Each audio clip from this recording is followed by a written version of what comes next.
ओम शांति।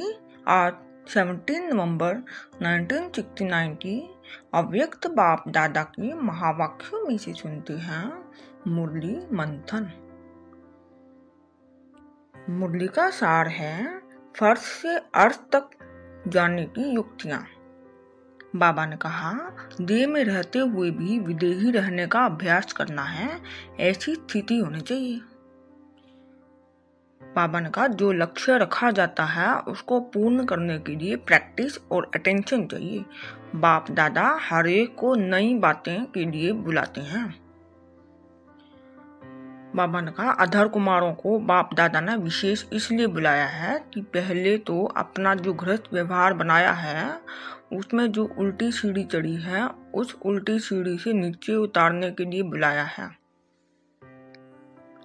बाबा ने कहा, अर्श से फर्श पर, फिर फर्श से अर्श पर। उल्टी सीढ़ी का कुछ न कुछ जो ज्ञान रहता है उस ज्ञान से अज्ञानी बनाने के लिए और जो सत्य ज्ञान है उसकी पहचान देकर ज्ञान स्वरूप बनाने के लिए बुलाया है। पहले उतारना फिर चढ़ाना।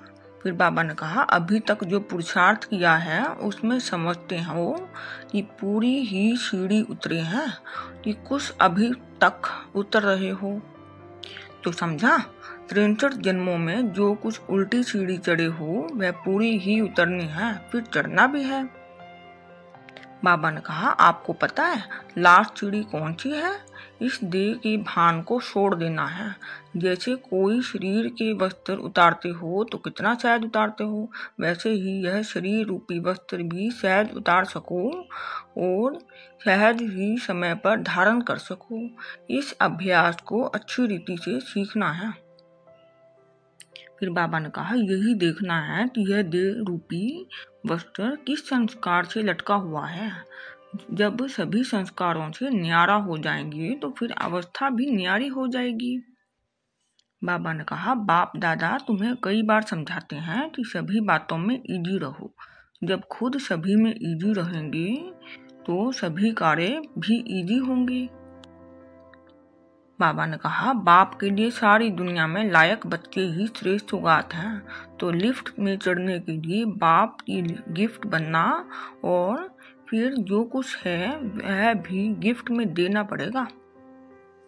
बाबा ने कहा, अभी देखना है कि दोनों काम किए हैं, गिफ्ट भी दी है और गिफ्ट भी बने हैं। बाबा ने कहा, आप सभी भी अपने आप को ऐसी गिफ्ट बनाओ जो लिफ्ट भी मिल जाए और इस सृष्टि के शोकेस में सभी से आगे आ जाओ। बाबा ने कहा, शोकेस में जिस चीज रखी जाती है उसकी विशेषता क्या होती है?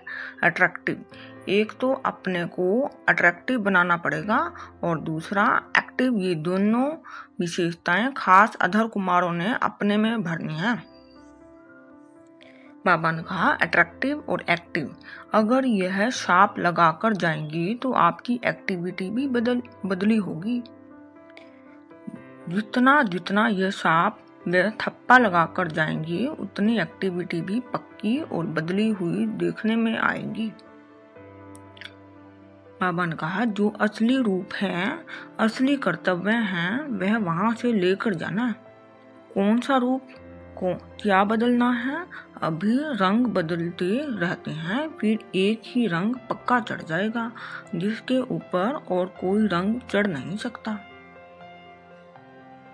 बाबा ने कहा, सभी बातों में एक्टिव होना है। जैसा समय, जैसी सर्विस, उसमें एवर रेडी। कोई भी कार्य आता है तो एक्टिव जो होता है उस कार्य में शीघ्र ही समझकर सफलता को प्राप्त कर लेता है। बाबा ने कहा, एक्टिव अर्थात एवर रेडी। वह हर कार्य को परख भी लेगा, उसमें जुट भी जाएगा और सफलता भी पा लेगा। बाबा ने कहा, एक्टिव जो होगा वह एवर रेडी और इजी हो जाता है। खुद इजी नहीं रहते तो पुरुषार्थ और सर्विस दोनों इजी नहीं होते। बाबा ने कहा, अट्रैक्टिव तब बन सकेंगे जब पहले अपने में विशेषता होगी। अट्रैक्टिव बनने के लिए हर्षित भी रहना पड़ेगा। हर्षित अर्थात अतीन्द्रिय सुख में झूमना, ज्ञान का सिमरन करके हर्षित होना। अच्छा, ओम शांति।